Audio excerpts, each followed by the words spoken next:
conduit au miracle. L'obéissance conduit au miracle. Alléluia. Et c'est une joie d'obéir. Ah oui, c'est une joie d'obéir. Des fois, ce n'est pas évident. Mais c'est une joie d'obéir à l'Esprit de Dieu. La Bible déclare, celui qui marche selon l'Esprit n'accomplit pas les désirs de la chair. Alléluia. Et c'est glorieux, chers amis, quand nous marchons selon l'Esprit. C'est glorieux, chers amis, quand nous marchons dans l'obéissance. Non seulement à la parole écrite, mais à ce que l'Esprit de Dieu nous dira. Et ça, c'est très, très important parce qu'il y a beaucoup qui obéissent à ce qui est écrit. Tu ne commettras point d'adultère, tu ne voleras point. Mais quant à obéir à la voix de l'Esprit, c'est un autre domaine. Et c'est ce qui nous fait défaut, nous, enfants de Dieu. C'est que nous pouvons vivre la parole de Dieu sans pour autant connaître la marche selon l'Esprit. Et cela porte préjudice à notre marche. Quand nous parlons de foi, si nous voulons comprendre la foi, il faut que nous allions à la source même de la foi. La source, c'est Dieu qui donne la foi. Mais quand je dis qu'il faut, à ce moment-là, qu'il faut aller à la source de la foi, je parle à celui qui a pleinement manifesté la foi. Avant lui, il y a Noé, que Dieu lui a parlé, il a construit l'arche. Ok. Mais quand la Bible nous parle d'Abraham, la Bible dit le père de la foi. Et en étudiant Abraham, chers amis, je me suis rendu compte, Abraham n'a accompli aucun miracle. Et pourtant, il a été dit d'Abraham qu'il est le père de la foi. Et notre ami Abraham, il n'a jamais accompli de miracle. Il n'a jamais dit à Sarah, sa femme, il n'a jamais posé ses mains sur Sarah, sa femme, pour dire « enfante ». Non. Et pourtant, Dieu lui a fait une promesse. Et souvent, je dis que là où Dieu vous fait la promesse, c'est là qu'il y a les épreuves. C'est là où se trouvent les difficultés au sein de la promesse. Si Dieu te dit qu'il va te bénir financièrement, un exemple, mon fils, ne t'inquiète pas, tu seras béni financièrement, je te bénirai financièrement, ne t'étonne pas que tes finances soient attaquées. Parce que là où il y a la promesse de Dieu, il y a aussi les épreuves, malheureusement, qui vont avec. Et dans ces moments difficiles, il est important d'entendre la voix de l'Esprit et d'agir selon la voix de l'Esprit, d'agir selon l'Esprit. Vous avez tous trouvé depuis le temps, je pense que oui, surtout avec ces portables, ces tablettes. Et bientôt on risque de donner à certains une Bible et ils ne sauront même pas où se trouve la Genèse, parce qu'ils ont l'habitude de taper sur leur tablette Genèse et... Alléluia. Chapitre 12, verset 1er, l'Éternel dit à Abraham, va-t'en de ton pays, de ta patrie et de la maison de ton père, dans le pays que je te montrerai. Je ferai de toi une grande nation et je te bénirai, je rendrai ton nom grand et tu seras une source de bénédiction. Je bénirai ceux qui te béniront et je maudirai ceux qui te maudiront et toutes les familles de la terre seront bénies en toi.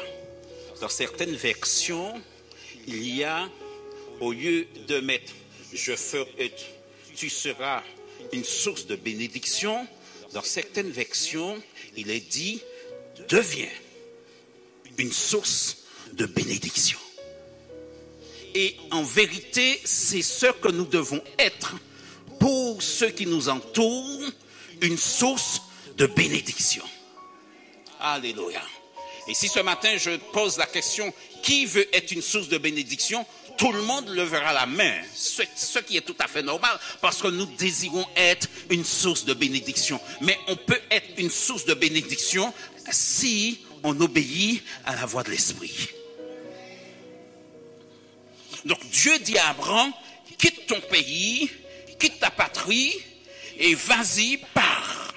Je te montrerai. Une fois que tu es parti, je te montrerai. Le plus souvent, chers amis, nous voulons partir, mais nous voulons connaître la destination avant. Abraham aurait pu dire, oui, mais tu m'as dit ça, mais je vais où? Dieu lui a dit, quitte ta famille, ta patrie, ta maison, ton père, quitte tout ce que tu as, et va, pars, et je te montrerai le pays.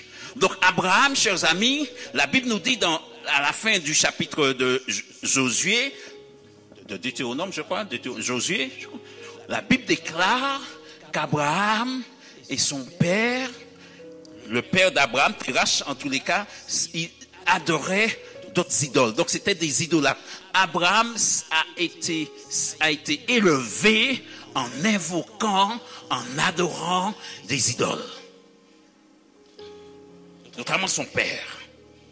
Donc si Abraham adorait des idoles, quand il a entendu la voix de l'Éternel, il a abandonné tout ce qu'il faisait comme adoration et il s'est mis à marcher selon l'ordre de l'Éternel.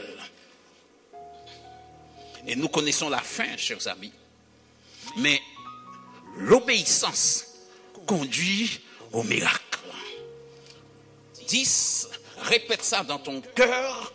L'obéissance conduit au miracle.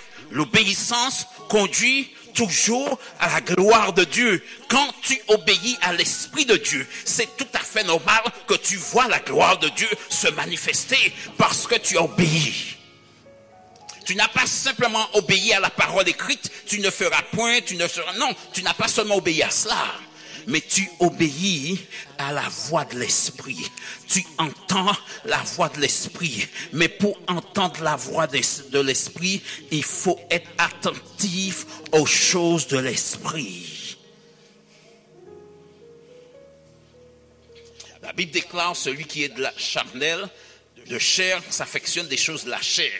Celui qui est esprit s'affectionne des choses de l'esprit. Et quand nous nous affectionnons des choses de l'esprit, nous entendons la voix de l'esprit.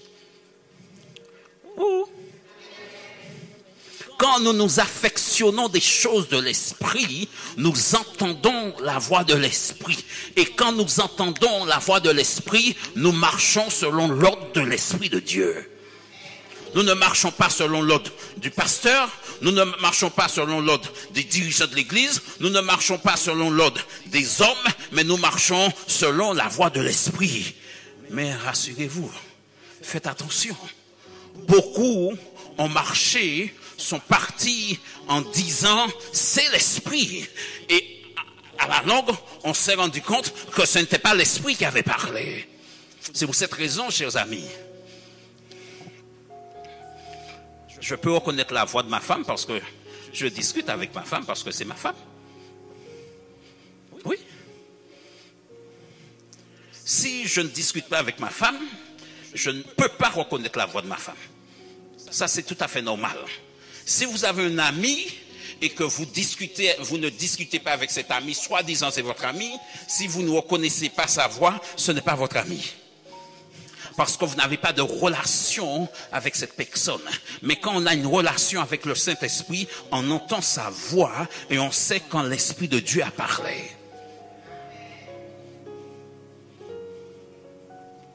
Donc l'obéissance, non seulement à la parole de Dieu, mais l'obéissance à la voix de l'Esprit conduit au miracle. Nous avons un autre exemple dans la Bible, Moïse. Moïse, l'Éternel l'a appelé pour libérer le peuple d'Israël. Et nous voyons, tout en étudiant la Bible, au départ, Moïse n'était pas tout à fait d'accord. Moïse, il a dit non, j'ai le langage difficile. Je vous ai déjà dit quand j'étais jeune, plus jeune, petit, comment je parlais, comment je bégayais. Et quand Dieu m'a appelé en 84, en 85, pour me dire prêche l'évangile, j'ai dit non, impossible. Impossible parce que je bégayais. Impossible parce que pour dire 2 mots, je suis obligé de taper du pied pour dire maman. Impossible. À l'école, j'étais la risée de certaines personnes, notamment de certains maîtres, certains professeurs. J'étais leur risée parce que je ne pouvais pas m'exprimer convenablement, parce que mon handicap, c'était le bégaiement. Et quand l'Esprit de Dieu m'a dit ça, quand j'ai eu ça en songe, j'ai dit non, c'est impossible, Seigneur. C'est impossible. À l'heure actuelle des choses, c'est impossible. Et humainement parlant, c'est impossible. Pour vous dire une chose, pour vous dire simplement ceci, la réalité n'est pas forcément la vérité. La réalité n'est pas forcément la vérité. Ce que tu vois, ce que tu vis peut être réel, certes, mais ce n'est peut-être pas la vérité. Du moment que tu as entendu dans ce que tu vis, tu as entendu la parole de Dieu, c'est cette parole qui devient vérité. Pas la situation que tu vis. La situation que tu vis est réelle, certes, mais ce n'est pas la vérité. La vérité, c'est la voix de l'esprit qui te dira au milieu de la difficulté. Alors que les médecins t'ont dit que c'est fini. Mais au milieu de la difficulté, au milieu de la maladie, l'esprit de Dieu te dit ceci, tu seras guéri. Ça, c'est la vérité. Même s'il y a la réalité, mais ce que l'esprit de Dieu t'a dit devient la vérité. Et dans Jean 8, 31, je crois, il nous est dit, vous connaîtrez la vérité et la vérité vous rendra libre. La vérité vous affranchira quand nous vivons des moments difficiles et que nous avons entendu de la voix de l'esprit. La voix de l'esprit nous affranchit de la réalité. La voix de l'esprit nous affranchit de ce que l'on vit parce que nous savons ce que l'on vit est temporaire, mais la parole de Dieu dure éternellement. La parole de Dieu est éternelle. Alléluia. La parole de Dieu, c'est oui et amen. Alléluia. La parole de Dieu, c'est vrai. Oh, c'est la vérité, chers amis. Quel que soit ce que tu vis, écoute la voix de l'esprit. Prends un moment à part. Écoute la voix de l'esprit. Dis, Saint-Esprit, je vis ça. Mais dans ce moment, dans ces moments précis, qu'est-ce que tu as à me dire? Quel réma, quelle parole as-tu pour moi? Et la parole que Dieu te donne devient ta vérité. Alléluia. Donc Moïse a fait sortir le peuple d'Israël. Et le peuple d'Israël, ils sont partis et ils se sont retrouvés devant la mer Rouge. Alléluia. Il y a un gros problème. La mer est devant eux. Pharaon et toute son armée derrière. Et le peuple est en train de regarder. Le peuple voit ce qui est devant la mer Rouge. Le peuple voit la poussière qui s'élève derrière. Ils entendent le bruit des chars et ils viennent dire à Moïse, mais ils commencent à reprocher à Moïse certaines choses. Mais nous t'avions dit ceci.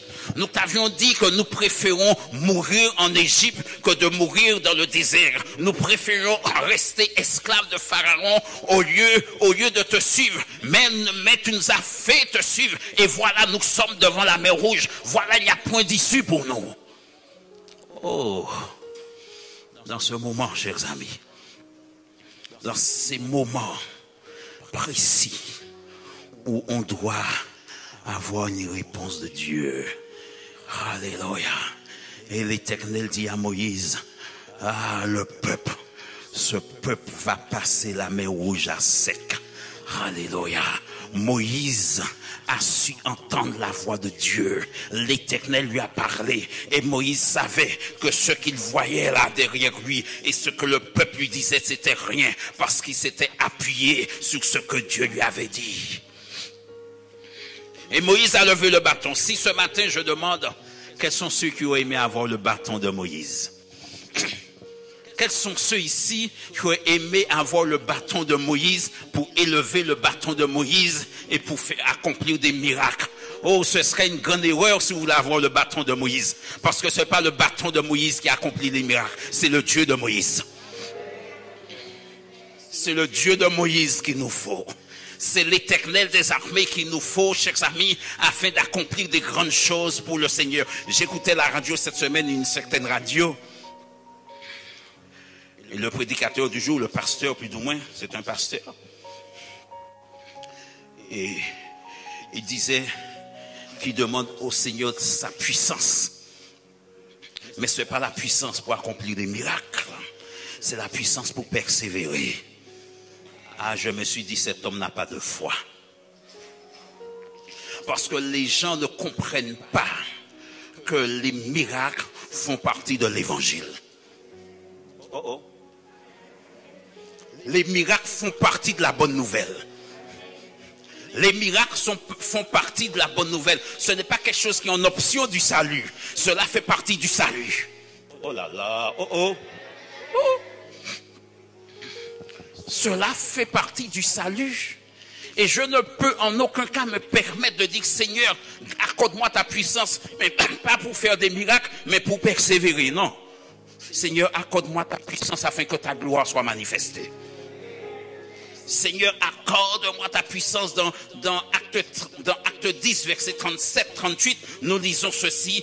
Vous savez comment Dieu a oint d'Esprit Saint et de puissance Jésus de Nazareth qui allait de lieu en lieu en faisant le bien et en guérissant tous ceux qui étaient sous l'empire du diable, car Dieu était avec lui. La maladie, c'est un empire diabolique. La maladie, c'est un empire du diable.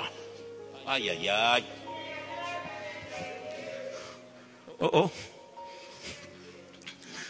La maladie est venue à quel moment? C'est quand le diable a établi son règne sur terre, après le péché. Donc la maladie fait partie de l'empire du diable. La maladie fait partie du diable. Même si nous pensons que Dieu utilise la maladie pour nous parler, oui certes, ok. Mais la maladie ne vient pas de Dieu. Donc Moïse a entendu la voix. Autre chose, chers amis, Naaman. Oh, le chef de l'armée syrienne, Naaman. Oh, Naaman et le roi de Syrie a envoyé Naaman pour le roi d'Israël. Et le roi d'Israël s'est énervé en disant, oui, mais c'est une provocation. Il y a des gens, chers amis, qui voient la guerre, qui voient le combat partout. Ils voient l'affrontement partout. Pour lui, c'était une provocation jusqu'à ce qu'Élisée lui dise, mais non, envoie-le. Et il saura qu'il y a un prophète en Israël. Et Naaman est venu et Élisée a envoyé simplement son serviteur Géasi. Oui, il lui a dit, dis à Naaman de se laver 7 fois dans le Jourdain. L'obéissance conduit au miracle.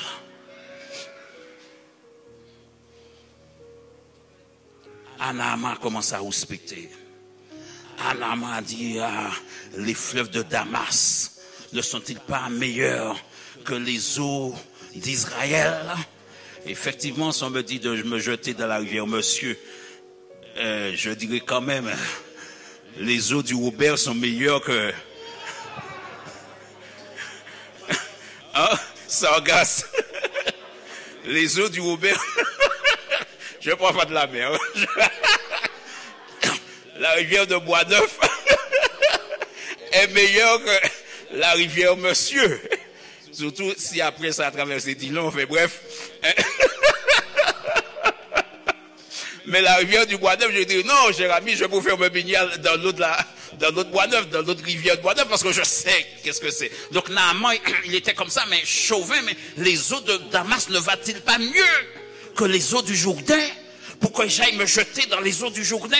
Et voilà, ses serviteurs lui disent, mais Seigneur, si le prophète avait demandé quelque chose de compliqué, ne l'aurait-il pas fait? Ne l'aurais-tu pas fait? Et c'est ça le problème, chers amis. Dieu n'est pas compliqué. Nous compliquons les choses de Dieu. Nous compliquons Dieu. Mais Dieu n'est pas compliqué. Lui, Naaman, il se voyait qu'Élisée serait venu devant lui. Il aurait invoqué l'Éternel, il aurait fait des simagrées, des oui. Et puis c'est beau, et puis la lèpre, ok. Élisée ne s'est même pas présenté. Élisée a envoyé son serviteur. Dis-lui de se laver 7 fois dans le Jourdain. Et Missia a levé fâché. Missia n'a pas qu'attendre rien. Parce que pour lui, les eaux de Damas, les eaux de Syrie sont meilleures que les eaux du Jourdain. Comment se fait-il si pour Jéry c'est au Jourdain et c'est pas au Jourdain, c'est en Syrie et il part. Il monte sur son char et il part. Mais il obéit à ses serviteurs parce que quand même c'est un homme sensé. Parce que quand quelqu'un est en colère, c'est difficile de le ramener dans le bon sens. Mais c'est un homme sensé. Ses serviteurs ont eu les mots qu'il fallait. Et la Bible déclare qu'il il s'est baigné 7 fois, il s'est jeté 7 fois, il s'est relevé la première fois, il a regardé sa peau, la lèpre était toujours là. Oh, ce n'est pas important ce que tu vois. Parce que ce que tu recherches, c'est ta guérison. C'est pas important ce que tu vois. C'est pas important ce que tu ressens. L'important, c'est quand tu obéis à ce que l'Esprit de Dieu t'a dit. Et quand tu obéis à ce que l'Esprit de Dieu te dit, chers amis, oh, tu vois la gloire de Dieu. Tu vois ta guérison. Tu vois ta délivrance. Parce que tu obéis à l'Esprit. Et quand l'Esprit de Dieu parle, c'est la vérité.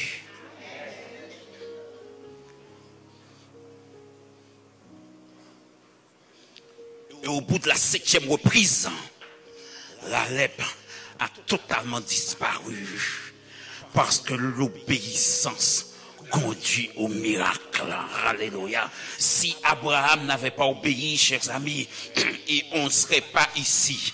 Je ne serais pas un homme béni. Alléluia. Tu ne serais pas un homme béni. Tu ne serais pas une femme bénie. Mais parce que Abraham a obéi, et je fais partie de la descendance d'Abraham. Tu fais partie de la descendance d'Abraham. Spirituellement parlant. Mon nom c'est Jean-Pierre. Je fais partie des descendants de Jean-Pierre. Oui. Mais avant tout, alléluia. Spirituellement, je suis un enfant d'Abraham. Je suis un enfant. Et si je suis un enfant d'Abraham, je dois marcher comme mon père Abraham. Je dois marcher dans la foi. Je dois entendre la voix de l'Esprit me parler et continuer à agir. Alléluia. Dernièrement, pendant le mariage de ma sœur, j'ai parlé à une sœur que je connais, par rapport à l'église où sœur Elie, c'est ma sœur. Et elle m'a parlé et l'Esprit de Dieu me dit, mais prends un moment pour prier avec elle. Et j'ai pris un moment et je suis allé prier avec elle. Avant la veille de son départ, je suis allé prier avec elle. Et pendant que je prie avec elle, j'entends le Saint-Esprit qui me parle d'un autre couple que Patricia connaît, et Fulvia connaissent, mes sœurs, mais que je ne connais pas. Ils étaient dans l'appartement qui était juste à côté. Et l'Esprit de Dieu me dit, il se prénomme Bobby. L'Esprit de Dieu me dit, Bobby et sa femme. Bobby et sa femme. Bobby et sa femme. Leur plus grand désir, c'est d'avoir un enfant. Je dis, oh. Pendant que j'étais en train de prier pour l'autre fille, nous étions en adoration, j'entends la voix de l'Esprit qui est en train de me parler. Alors je vais et je les fais appeler. Et je leur pose la question quand même. Quel est, je ne vous connais pas, on ne se connaît pas. Mais quel est votre plus grand désir? Ils me disent, avoir un enfant. Nous désirons un enfant. Alléluia. Alors suivant les recommandations de l'Esprit, je leur ai imposé les mains. La femme, elle est tombée par terre, surtout quand j'ai dit, selon l'Esprit, esprit de stérilité, quitte ce corps, elle est tombée par terre. Mais vous savez à quoi je m'attends maintenant? Je m'attends à la réalisation de ce miracle. Tout simplement. Parce que quand on obéit à l'Esprit, il y a toujours un miracle derrière. Il y a toujours le fruit derrière quand on obéit à l'Esprit, chers amis. Parce que l'obéissance conduit au miracle.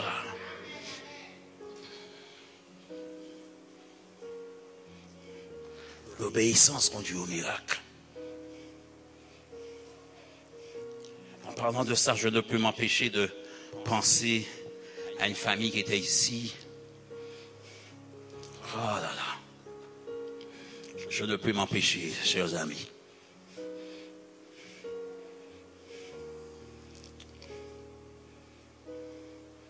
Alors que ce couple était ici à la louange, la famille Macabre, ce couple était ici à la louange. Un samedi soir, je devais prêcher le lendemain. Je quitte le travail vers 18h et sachant que le groupe répétait, donc je suis venu pour voir quel chant que j'aurai le lendemain pour la prédication. Pendant que je suis de la cabine technique en train de les écouter, France le mari descend pour régler un micro. Et pendant qu'il descend, l'Esprit de Dieu me dit, demande à France quel est son plus grand désir. J'ai dit, Saint-Esprit, tu sais qu'on doit prêcher demain, toi, et moi j'aimerais bien lui poser la question demain. Et le Saint-Esprit, il y a la paix de Dieu qui rentre en moi. Ok, il n'y a pas de souci. Et le lendemain, à mon réveil,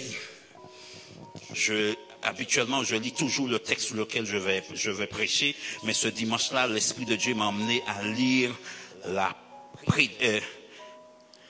prophétie sur la naissance d'Isaac. Quand l'Éternel dit à Sarah, l'année prochaine, à cette même époque, tu auras un fils.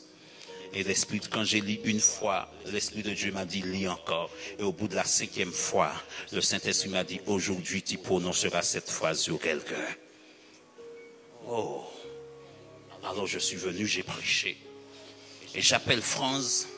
Nous étions à cette époque-là sur le projet de construction sur le Aubert et nous sommes là et quand je lui pose la question, alors que pour moi, il a 2 filles, je me dis, il va me dire une maison, nous voulons construire une maison. Et France me dit, mon plus grand désir, c'est d'avoir un fils. Oh! Et c'est là que je me souviens que l'Esprit de Dieu m'avait dit le matin, tu prononceras cette parole sur quelqu'un. Et j'ai prononcé cette parole sur le couple. L'année prochaine, à cette même époque, vous aurez un fils. Et l'année prochaine, l'année d'après, à la même époque, ils ont eu leur fils. Dieu a béni. Dieu a béni. Parce que l'Esprit de Dieu est vivant. L'Esprit de Dieu est réel. L'Esprit de Dieu est réel. Alléluia. Parce que l'Esprit de Dieu parle. Quand j'étais plus jeune, il y a cette inscription jusqu'à maintenant chez mes parents. Dieu, comment on dit? Ok. Dieu est le hôte de cette maison, auditeur silencieux, présent à chaque repas, auditeur silencieux de chaque conversation. Mais je peux vous dire que c'est faux. L'Esprit de Dieu n'est pas silencieux. L'Esprit de Dieu parle. L'Esprit de Dieu parle. Si tu penses que l'Esprit de Dieu est silencieux, tu te trompes. L'Esprit de Dieu parle parce que l'Esprit de Dieu, c'est Dieu lui-même.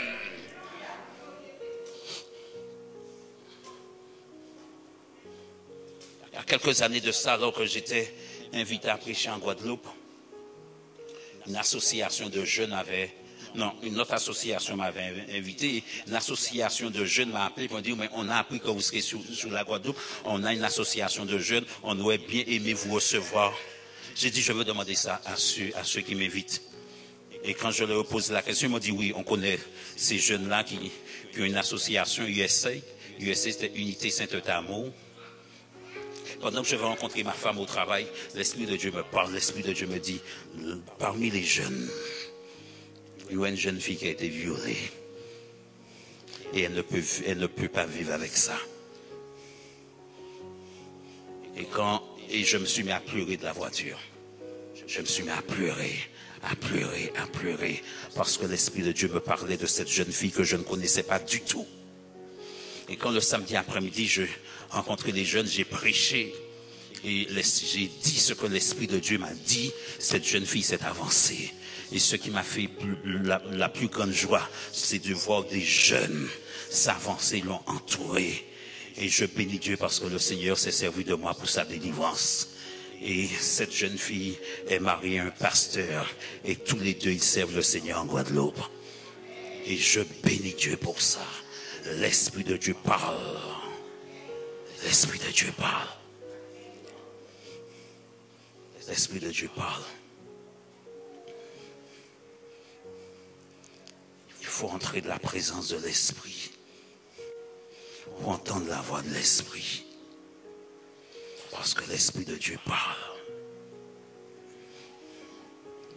Je ne vais jamais oublier le jour où, alors que je devais aller voir un frère, l'Esprit de Dieu m'a dit, va voir tel et tel frère. Je suis allé le jeudi, le jeudi, on a passé un moment de prière. Je n'ai même pas appelé, je suis allé chez lui. Après le travail, on a passé un merveilleux moment de prière. Et le jeudi d'après, on a pris rendez-vous. Et le jeudi d'après, je suis au travail, je dis, Saint-Esprit, n'oublie pas, on doit aller voir tel et tel frère. Et chaque fois que je dis ça, je sens mon cœur bouleversé, comme si c'est une montagne pour moi d'aller chez le frère. Pourtant, le jeudi d'avant, c'était une joie. Et c'est une montagne pour moi d'aller chez le frère. J'ai dit, mais Seigneur, je ne comprends pas. Pendant toute l'après-midi, chaque fois, je dis, Saint-Esprit, n'oublie pas qu'on doit aller chez tel frère. C'est une montagne pour moi, impossible pour moi. Je ne me vois pas y aller.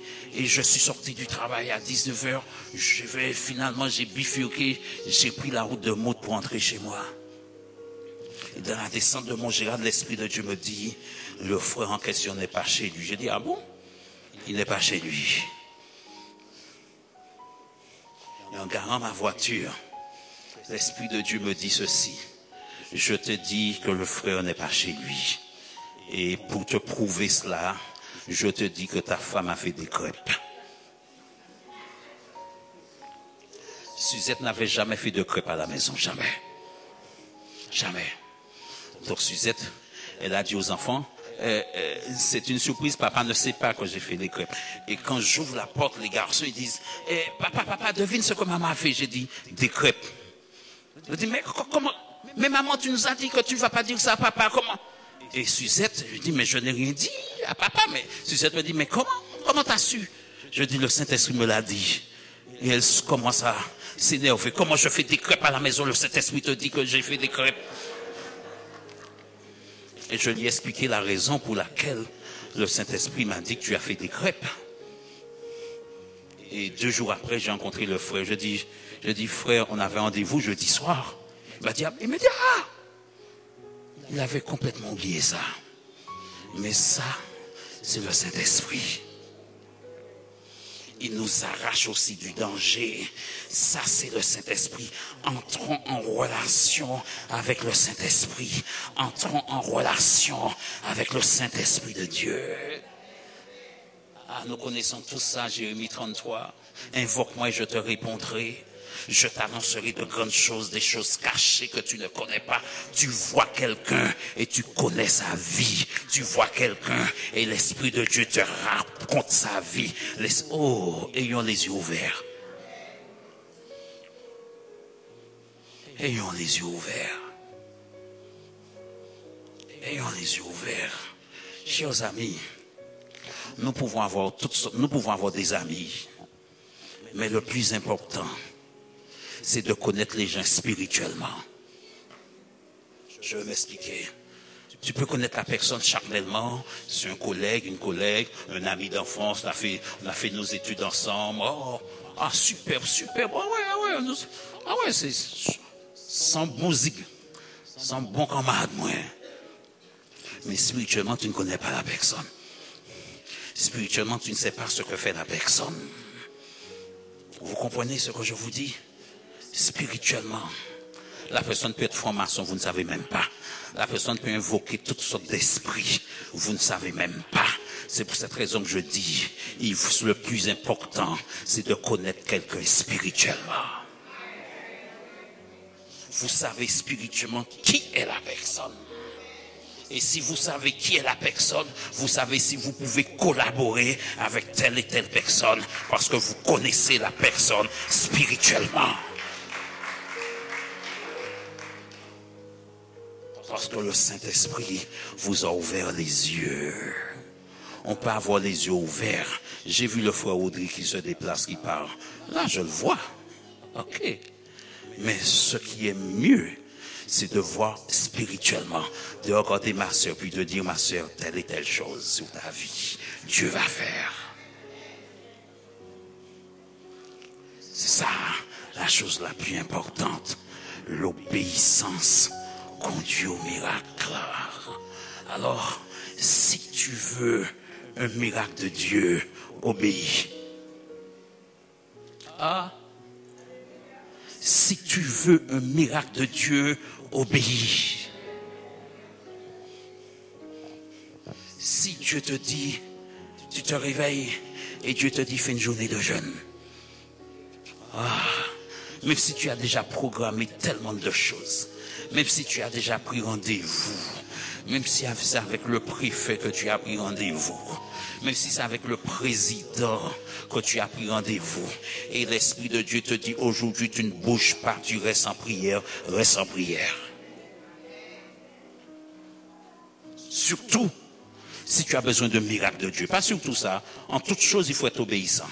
Mais si tu implores Dieu d'agir puissamment dans ta vie, de faire quelque chose, fais un miracle, je veux voir ta gloire, obéis à l'Esprit. Si tu as été te coucher à minuit en train de regarder la télé, un beau programme, et à 2 heures du matin, l'Esprit de Dieu te réveille, te dit, va prier. Ne dis pas, oh, Seigneur, je suis fatigué demain si Dieu veut. Tu passes à côté de ton miracle. Il est toujours là, le miracle. Mais tu passes à côté de ton miracle. L'obéissance vaut mieux que les sacrifices. L'obéissance vaut mieux que les sacrifices. Alléluia. Oh Dieu de gloire. Oh, le Seigneur va te réveiller à 2 heures du matin pour passer 1 heure de prière, mais tu es tellement fatigué, tu as été te coucher tard, tu es tellement fatigué. Le lendemain, tu ne travailles pas, tu passes toute la journée en prière. Le Seigneur ne t'a pas demandé ça. Le Seigneur ne t'a pas demandé ça. Tu as fait un sacrifice. Tu es resté toute la journée en prière parce que tu devais te réveiller à 2 heures du matin. Tu es resté toute la journée en prière. Mais si le Seigneur t'avait dit 2 heures du matin, c'était 2 heures du matin. C'est pas 6 heures du matin. C'est à 2 heures du matin. Amen. Alléluia. C'est à 2 heures du matin. Aujourd'hui, férié, tu as prévu une bonne journée de plage avec des bien-aimés. Ok. Et que tu as déjà préparé ton sac, ton maillot, tout. Tu as déjà préparé la thermos. Il y a tout dedans. Le repas, tout. Le repas, c'est ok. Les chandouches ou bien grillades, tout ce que tu veux. Et puis au moment où tu t'apprêtes à partir, le Saint-Esprit te dit, reste là. Reste là. Tout ce que tu as à faire, c'est de rester là. Tout ce que tu as à faire. Il y a un beau match cet après-midi hein, à la télé. Hein? Ah, vous voyez. Un très beau match cet après-midi. Hein? Et tu as déjà prévu de regarder ton match de foot. Et que rien, ta femme t'a déjà dit, est-ce que je pourrais? T'as déjà dit non. Parce que j'ai mon match de foot à regarder. Et que quand 14h, le match commence à 15h, je crois. Quand 14h55, tu t'assieds, ton jus, ton plateau est à côté de toi. Ok. Tes raisins, oui. Parce que tu veux des yaourts. Merci beaucoup. Des yaourts, oui, tout. Tes petits fous, tout, puisque... Oh!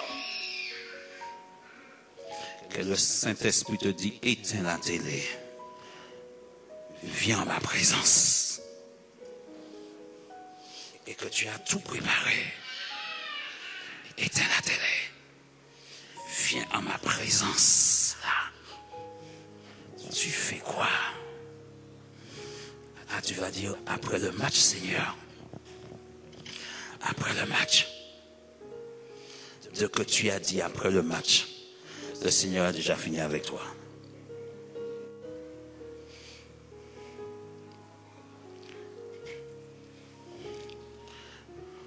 L'obéissance vaut mieux les sacrifices. L'obéissance conduit forcément à la gloire de Dieu.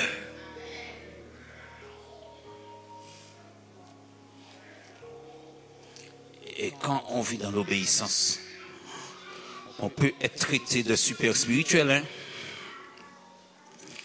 On peut être traité de, à une époque, quand j'étais plus jeune, on appelait ça des SS, des super spirituels. On peut se retrouver seul parce que les gens ne te comprennent pas. Simplement parce que tu veux vivre dans l'obéissance à l'Esprit de Dieu. N'oublie jamais, tous ceux qui veulent vivre, qui vivent pieusement, seront persécutés. Quand tu te consacres à Dieu, tu peux te retrouver seul. Tu peux te retrouver seul parce que les gens ne vont pas comprendre. Ton entourage ne va pas comprendre. Ta famille ne va pas te comprendre. Ton mari, ton propre mari, ta propre femme ne va pas te comprendre. Parce que tu veux vivre en écoutant la parole de Dieu, en obéissant à l'Esprit de Dieu.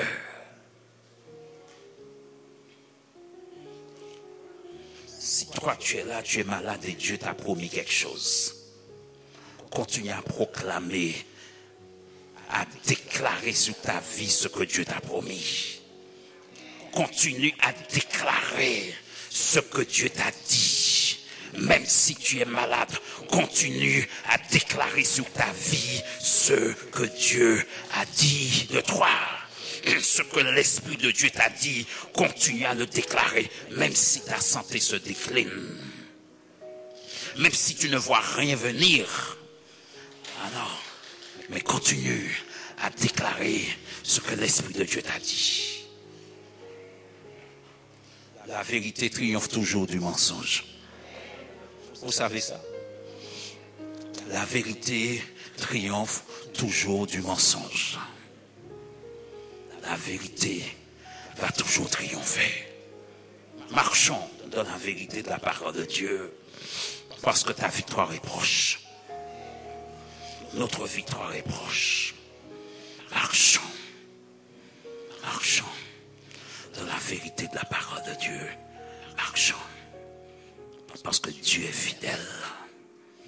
La Bible déclare que Dieu n'est pas un homme pour mentir. Quand Dieu te dit quelque chose, il te l'a dit. Alléluia. Quand Dieu t'a dit quelque chose, alléluia, tu peux t'asseoir dessus. Tu peux marcher dessus. Alléluia. Vous savez, si je viendrai chez vous et que vous me donnez une chaise pour m'asseoir, je ne vais pas dire mon poids. Ma femme ne connaît pas mon poids, donc ce n'est pas eux qui connaissent lui. Je ne dis pas mon poids. Mais si je viens chez vous, me présenter une chaise, je peux regarder la marque de la chaise. Je vais dire, ah, ça c'est une chaise foire fouille. Moi, chaise à la foire fouille, de pas solide, les chaises à la. Vous vous asseyez sur la chaise. Sans problème. Oui. La parole de Dieu, c'est pareil. Quand tu reçois cette parole, le réma de Dieu, tu as reçu la parole de Dieu. Alléluia. Tu peux marcher dessus. Tu peux t'asseoir dessus. Je peux te dire une chose, elle va s'accomplir. La parole qui a été prononcée sur ta vie, elle va s'accomplir. La parole qui a été prononcée sur ta vie, la parole que l'Esprit de Dieu a prononcée sur ta vie, elle va s'accomplir. Certainement, elle va s'accomplir. N'aie pas peur. Ne crains rien. Ton Dieu est avec toi. Dieu marche avec toi. Dieu vit en toi. Par son Saint-Esprit. Ne savez-vous pas que votre corps est le temple du Saint-Esprit? Ne savez-vous pas que vous êtes le temple du Saint-Esprit qui est en vous, que vous avez reçu de Dieu et que vous ne vous appartenez point à vous-même? Glorifiez donc Dieu dans votre corps et dans votre esprit qui appartiennent à Dieu. Marchons dans l'obéissance de l'Esprit de Dieu. et nous verrons la gloire de Dieu. Pleinement. Amen. Mettons-nous debout. Alléluia.